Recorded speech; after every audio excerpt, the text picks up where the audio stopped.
Hello, welcome back to the channel. I make educational videos for sheer appearing students as well as the students of class 7, 8 and 9. And this is a third part of the three-part series. I'm dealing with the concepts of order, pair, relations and functions.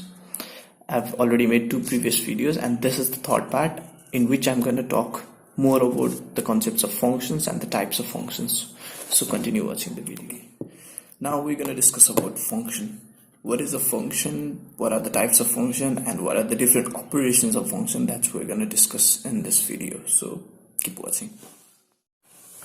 Okay, before we know what is a function, we have to know first of all what is a relation. And I'm going to show you four types of relation. Okay, look at the figure. There's first relation R1. R1 भन्ने एउटा relation छ जसमा set A मा 1 2 3 र 5 छ, set B मा A B C D छ. र यो कस्तो खालको रिलेसन हो न, this is a 1-to-1 relation because every element of set A has one pair of element in the set B. This is the relation R1. यो relation हो 1-to-1 relation हो. Set relation R2. Relation R2 मा 1 2 3 5 छ, set B मा A B C D छ, but 1 is paired with A, 2 and 3 both are paired with B, 3 is paired with, 5 is paired with C, and D does not have a pairing. D सँग pairing छैन. यो relation R2 हो. यो पनि relation कस्तो खालको भन्दाखेरि यो चाहिँ मेनी टु वान, धेरैले एउटैसँग रिलेसन बनाए, 2 र 3 ले B सँग relation बनाइरहेछ, that is R2. R3 मा जाऊ. R3 भनेको चाहिँ 1 को A, 2 को B, 3 को C, 5 को पेयर छैन, right? So it does not have a pair.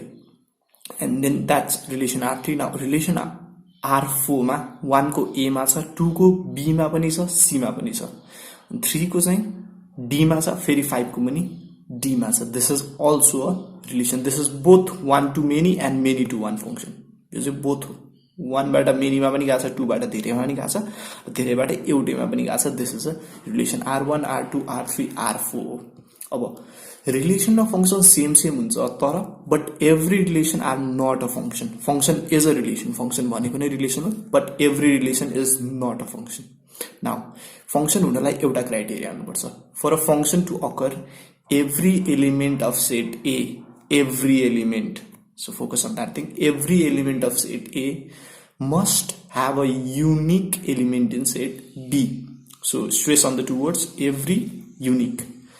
इसको मिनिङ फंक्शन डिफाइन हुँदाखेरि ए देखि बी भन्ने सेटमा ए को हरेक एलिमेन्टको पेयर हुनै पर्छ र हरेक एलिमेन्टको पेयरिङ चाहिँ एउटासँग मात्रै हुनुपर्छ.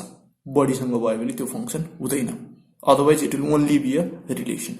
So that is the difference. Again I will tell, function is a relation in which every element of set A has a unique element in set B. अब त्यो डेफिनेसन सेटिस्फाई गर्यो भने फंक्शन हुन्छ, नत्र relation मात्रै हुन्छ. So हाम्रो एक्जाम्पलहरुमा R1 मा every element of set A has a unique element in set B. That means R1 is a function. R2 that is also a function because every element of set A has a unique element in set B. 2 र 3 को एउटै छ, तर 2 को त एउटा मात्रै छ नि त, 2 को बढी भयो भने मात्रै फंक्शन नहुने हो. 2 को B मात्रै छ, 3 को पनि B मात्रै छ भनेपछि 1 2 3 5 को हरेक एलिमेन्टको युनिक एलिमेन्टसँग पेयरिङ छ, that is a function. But R3 is not a function because every element भनेको छौं हामीले, तर 5 को त पेयर नै छैन. So that is not a function, it's just a relation R3. अब 4 मा हामीले के भनेको छौं, every element must have a unique pairing भनेको छौं. तर यसमा एभ्री एलिमेन्टको पेयर त छ, 1 2 3 5 सबैको पेयर छ, तर 2 को चाहिँ युनिक पेयरिङ छैन, किन 2 को B सँग पनि पेयरिङ छ र 2 को C सँग पनि पेयरिङ छ. So that will not be a function. So clearly के थाहा छ, R1 R2 फंक्शन हो, R3 र R4 फंक्शन होइन. So that is the main criteria to be a function. So final definition. And then one more important thing, A र B empty set हुनु हुँदैन, they must be non empty sets. So the definition of function is, if A and B are two non empty sets and then if we consider a relation from A to B, then it is called a function if every element of set A has a unique association with the elements of set B. So that is the definition of function.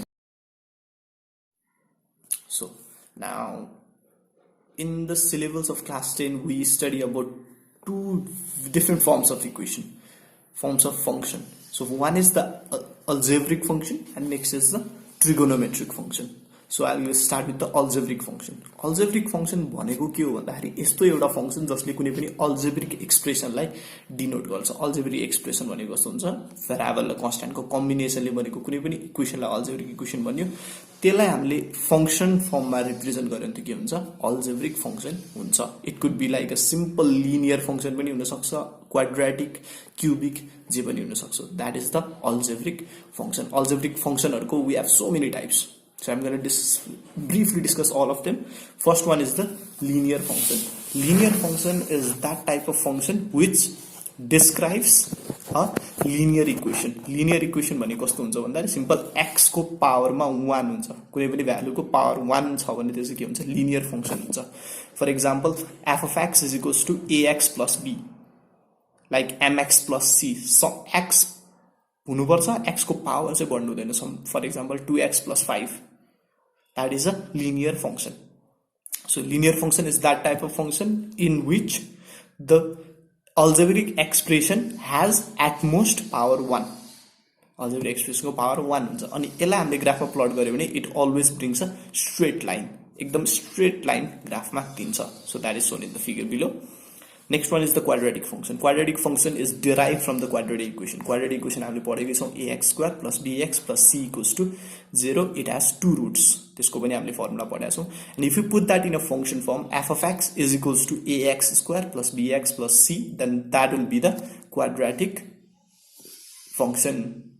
तर a को value चाहिँ 0 हुनु हुँदैन. किन a को value 0 भइदियो भने त फेरि त्यो स्क्वायर वाला quantity it will be eliminated. Then what will be left, bx plus c. त्यो त फेरि लिनियर फंक्शन जस्तै हुनु भयो भनेर a को भ्यालु 0 हुन पाइएन. अनि फर्म कस्तो हुनुपर्छ, ax square plus bx plus c. For example, 3x square plus 4x plus 5. At most the power of the variable must be 2, not more than that, not less than that. 2 चाहिँ हुनै पर्छ, अरु quantity भए पनि हुन्छ नभए पनि हुन्छ. And if you plot this in the graph, we will get a parabola. हामी त्यो पढ्छौं भने next टपिकहरुतिर we'll get a parabola that's shown in the figure. Next one is the cubic function. Cubic function, you might have guessed, cubic function denotes a cubic equation. Cubic equation भनेको any equation which has the highest power 3. ax cube plus bx square plus cx plus d. This is the cubic function in which a cannot be 0. a 0 भइदियो भने फेरि त्यो के भन्छ, bx square plus cx plus d मा झर्छ, त्यो फेरि quadratic function जस्तै हुन्छ. So that is the cubic function. Its graph is also shown below. Now important thing is identity function. Identity function भनेको चाहिँ identity जस्तो छ त्यस्तै भनेको. Identity function is a function in which the input and the output are same. Domain र range same हुन्छ भनेको कुनै पनि फंक्शनमा 1 ले 1 सँग नै बिहेभ गर्छ, 2 ले पनि 2 सँग, 3 ले पनि 3 सँग. जे फंक्शनमा इनपुट गर्यो त्यही नै ठ्याक्कै आउटपुट हुन्छ. That will be the identity function. अब यसको एउटा मात्र एक्जाम्पल हुन्छ, f of x equals to x. यस्तो खालको f of a is equals to a. जे हाल्यो त्यही आउँछ. 1 हाल्दा 1 आउँछ, 2 हाल्दा 2 आउँछ, 3 हाल्दा 3 आउँछ. यसको ग्राफ बनाइदियो भने चाहिँ एउटा लाइन बन्छ. त्यो लाइन चाहिँ ठ्याक्कै ओरिजिनबाट पास हुन्छ अनि कोअर्डिनेट एक्सिससँग 45 डिग्रीको एंगल बनाएर जान्छ. त्यो भनेको that's shown in the figure below. ओरिजिनबाट पास हुन्छ, y is equals to x line. This is what we learned in transformation. हामीले रिफ्लेक्सन गर्ने बेला पनि y is equals to line भन्नेको बारेमा पढाएको. So that is the identity function. Then next one is the constant function. Constant भनेको चाहिँ it will remain constant no matter the input. जेसुकै इनपुट गरे पनि यसको आउटपुट चाहिँ सधैं एउटै आउँछ. For example, f of x is equals to 1. So this is a constant function. यसमा तिमी x को भ्यालु जतिसुकै हाल, आन्सर त 1 नै आउने वाला छ, किन हाल्ने त ठाउँ नै छैन हामीसँग केही पनि. So that will be the constant function. यसको चाहिँ जनरल फर्म कस्तो हुन्छ, f of x is equals to c अथवा f of x is equals to p, जेसुकै होस्, तर it will just resemble any constant value आउँछ. अनि it will give a graph that is a straight line. यसले पनि एउटा straight line दिन्छ, तर त्यो स्ट्रेट लाइन कस्तो हुन्छ भन्दाखेरि that straight line will always be parallel to x axis. x axis मा parallel हुने एउटा लाइन दिन्छ. So those are the 5 types of algebraic function. And next one is the trigonometric function. Trigonometry भनेपछि हामीले angles-हरुको रेशियोहरुको कुरा गर्नुपर्छ. That is the trigonometric function. Trigonometric function is that type of function which describes the trigonometric ratios of an angle. कुनै पनि एंगलको trigonometric रेशियोजलाई describe गर्छ for example sin theta cos theta tan theta that is the trigonometric function यसको form कस्तो हुन्छ f of x is equals to sin x f of x is equals to cos x f of x is equals to tan x these are the examples of trigonometric function I'll put down the graph of all of those functions below and you can look at them okay now we're going to discuss about two major operations of a function and first one is the inverse function what do you mean by inverse function अब यसको लागि म एउटा सानो example लिएर clarify गर्दैछु let's take a table consider a table of father and son father र सनको टेबल भनौं Rameshwar father his son is Prem Yogendra his son is Hari Virendra his son is Dev father र सनको यो टेबल छ हामी एउटा यस्तो फंक्सन भनौं जसमा मैले फादरको नेम इनपुट गरे भने सनको नेम आउटपुटमा आउँछ त्यो भनेको f of father is equals to son यो एउटा फंक्सन डिस्क्राइब गरे हामीले यो चाहिँ के हुन्छ हामीले फादरको नेम इनपुट गर्यो भने सनको नेम आउटपुट हुन्छ for example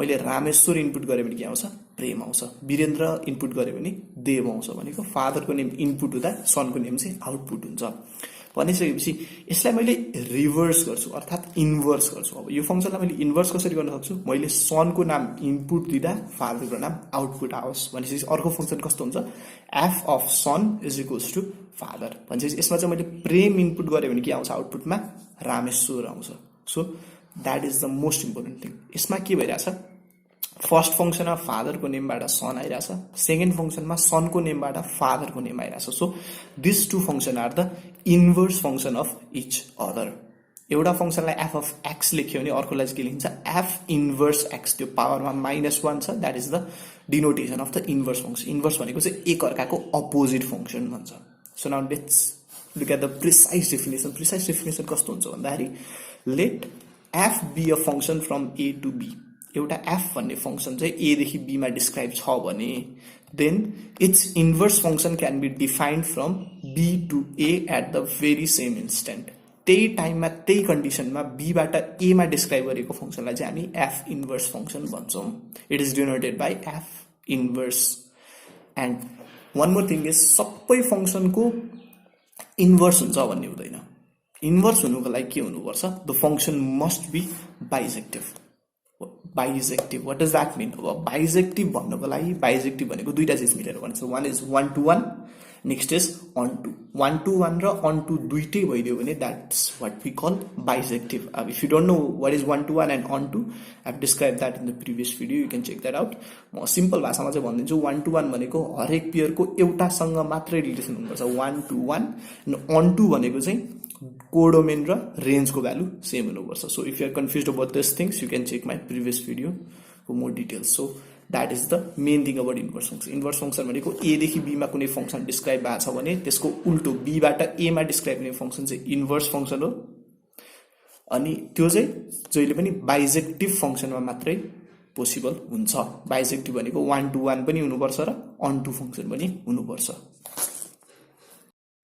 Okay, one final tool, conceptual tool मा हामी लास्टमा फंक्सनको के पढ्छौं कम्पोजिट फंक्सन पढ्छौं यो पढिसकेपछि हामी एक्सरसाइज गर्नतिर लागौं न so this is our last concept for class 10 composite function के हो भन्नुको लागि हामी दुईटा एक्जाम्पल कन्सिडर गरौं first of all let's consider the set from a to b a र a देखि b बाट दुईटा सेट छन् त्यसमा मैले एउटा फंक्सन डिस्क्राइब गरे f भन्ने function is like this 1, a 2, b 3, c that is the function f from a to b then consider next function from b to c b देखि c मा अर्को एउटा फंक्सन डिस्क्राइब गर्छु त्यसलाई म g लेख्छु त्यो कस्तो छ a, x b, y c, z so that are the two functions यो a f र g भन्ने दुईटा फंक्सन छन् f भनेको a to b g भनेको b to c now let's put them down in the mapping diagram यसलाई mapping diagram मैले देखाउनु पर्यो भने f लाई कसरी देखाउन सक्छु मैले a लाई अगाडिपट्टि बनाउँछु b लाई पछाडिपट्टि बनाउँछु this would be a 1 to 1 function हरेक एलिमेन्टसँग हरेक एलिमेन्ट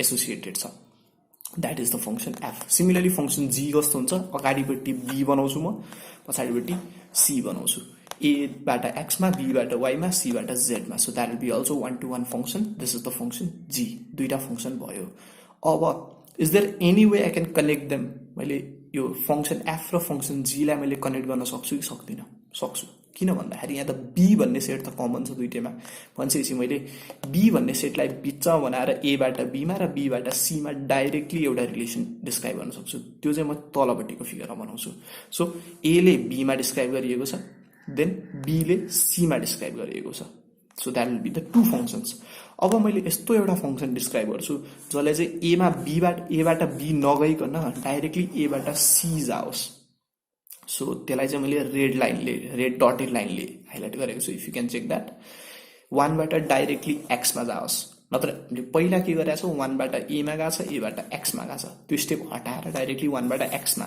2 बाट वाईमा र 3 बाट जेडमा गएको छौँ सो द्याट डाइरेक्ट नयाँ फङ्सन जुन चाहिँ डिस्क्राइब गर्ने एबाट सीमा that is called the composite function of F and G यसलाई लेख्ने बेला चाहिँ जी त्यो सर्कल छ सर्कललाई हामी कम्पोजिट भन्छौँ एफ जी कम्पोजिट एफ हामीले लेख्न चाहिँ पहिला एफलाई गरे हो त्यसपछि जी गरे हो तर लेख्ने बेला चाहिँ उल्टो लेख्नुपर्छ जी कम्पोजिट एफ एफलाई हामीले जीले अपरेट गरेको भन्ने मिनिङ हुन्छ भनेपछि सुरुमा एबाट बी गएको छ त्यो भनेको एफ हो बीबाट सी गएको छ जी हो तर लेख्ने बेला एफ कम्पोजिट जी होइन कि जी कम्पोजिट एफ लेख्नुपर्छ जुन चाहिँ पछाडि हुन्छ त्यसलाई चाहिँ अगाडि लेख्नुपर्छ so that is the main composite अब कम्पोजिटको डेफिनेसन कस्तो हुन्छ if F is a function from A to B and G is a function from B to C then a new function describe from A to C is called the composite of F and G दुईटा मिलाएर बनाएको भन्ने खालको it's like a compound thing element मिलाएर compound बनाएको भने जस्तै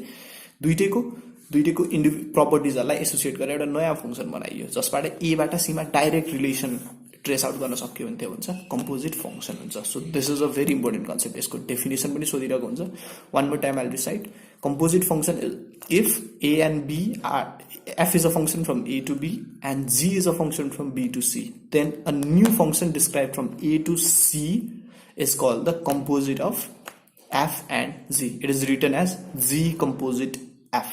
So these are the basic terminologies related to function.